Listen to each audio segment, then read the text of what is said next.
Assalamualaikum warahmatullahi wabarakatuh. Baik, hari ini pagi ini Bapak akan membahas request atau permintaan pembahasan kalimat yang diajukan oleh Fadilah Anissa. Baik Fadilah dan teman-teman, coba perhatikan ya. Kalimat yang pertama, saya kira ini sederhana karena ini kalimat tunggal. Coba perhatikan, kalimatnya juga hanya satu baris lebih sedikit ya. Pada akhir semester pertama, gitu kan bacanya. Ini ada kata pada nih, ciri keterangan. Semester ini menunjukkan waktu kan, berarti ini keterangan waktu. Ini keterangan, saya tandai dengan warna merah untuk keterangan ya. Pada akhir semester pertama, iya, nah, dibicarakan iya, berarti subjek kan, subjek. Ia, bagaimana dengan ia? Ia sedang mengeram, dia memperoleh, ini kan predikat. Pada akhir semester, perhatikan ini ada kata pada dan semester menunjukkan waktu, ini keterangan. Ia yang dibicarakan dalam kalimat ini iya, ini berarti subjek. Subjek itu biasanya nomina kan. Kemudian untuk predikat, ciri yang sederhana yang bisa kita lihat adalah ada awalan nih. Ini. Me, ber, ter, di, itu menunjukkan verba dan dalam kalimat ini cenderung menjadi predikat. Ini predikat. Pada akhir semester pertama, ia memperoleh apa? Itu kan pertanyaan standar untuk mencari objek. Jawabannya ini kan. Ini berarti objeknya.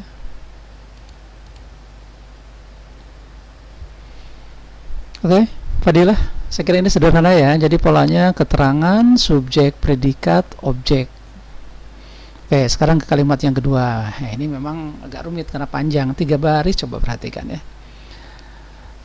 Pertama, kalimat ini ada pengecohnya. Ini ada upaya untuk menekankan yang disampaikan oleh penulis kalimat ini kepada kita. Ada kata pun. Pun ini partikel. Lah kalimat perintah. Tah dan kah kalimatannya. Tah untuk kalimatannya retoris yang nggak perlu dijawab. Ini adalah bahasa Melayu lama.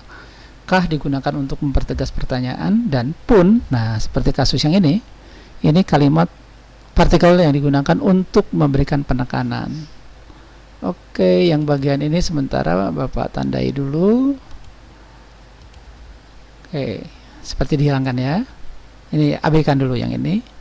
Coba, kalau dimulai dari sini, maka subjek yang mana?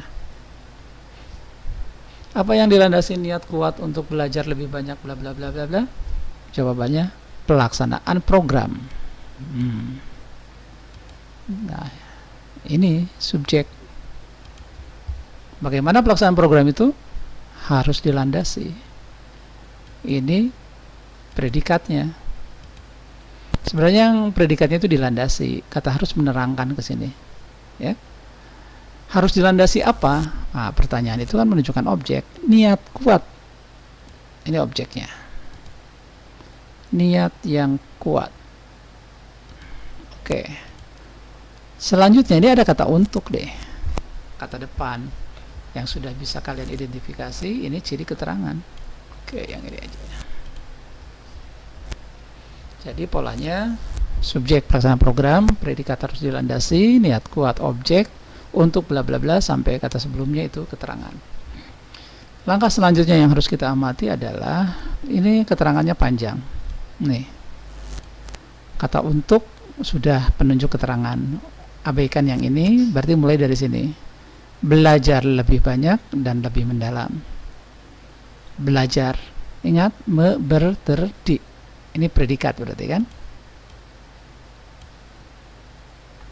Lebih banyak dan lebih mendalam, belajar yang lebih banyak, belajar yang lebih mendalam. Berarti ini keterangan cara. Ada keterangan cara dan keterangan alat ya. Misalnya kalau keterangan cara sih sebenarnya ada kata dengan biasanya.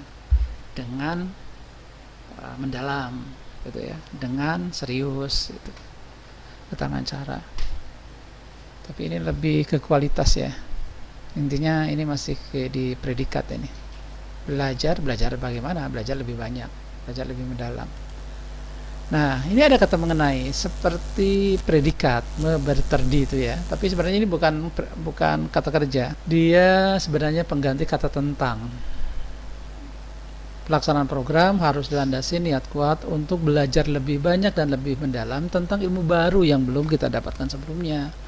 Nah, dengan demikian kata tentang ini lebih ke pelengkap sama dengan objek. Saya membahas sintaksis.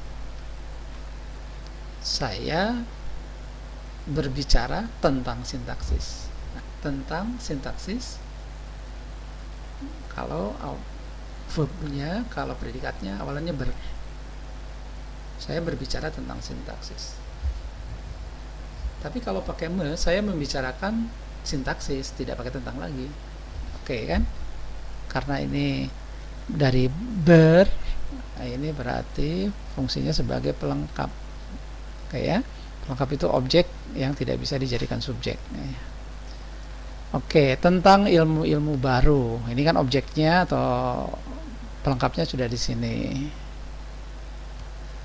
Ini ada kata kita dapatkan sebelumnya, tapi yang belum kita dapatkan sebelumnya. Kita belum mendapatkan sebelumnya. Subjeknya di sini. Ini subjek untuk anak kalimat. Mendapatkan.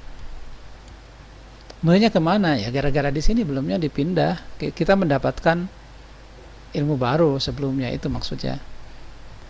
Kita dapatkan jadi objek ya. Coba perhatikan, buku itu kubawa.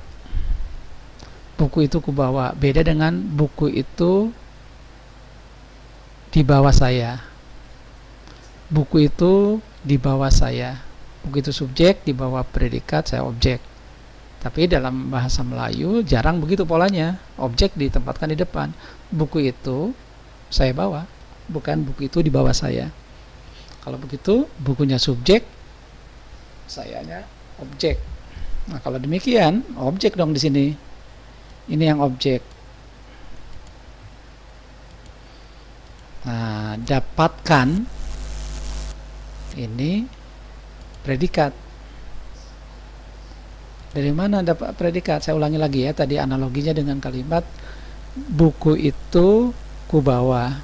Buku itu di bawah saya. Buku itu di bawah saya bisa diterima, tapi jarang dipakai kan? Biasanya buku itu kubawa. Nah, ku itu sama dengan saya sebagai objek.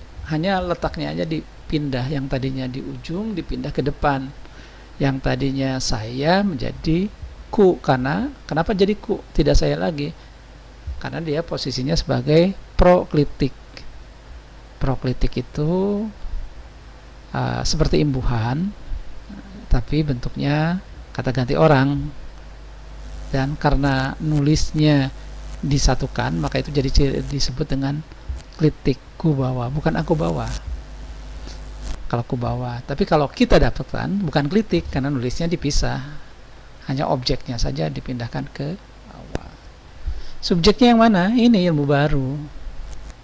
Ilmu baru belum didapatkan kita. Nah, gitu kan kalimatnya. Tapi jarang dipakai dalam kehidupan sehari-hari. Jadi yang sehari-hari itu ilmu baru yang belum kita dapatkan. Gitu. Oke, 2 kalimat dulu ya. Silakan.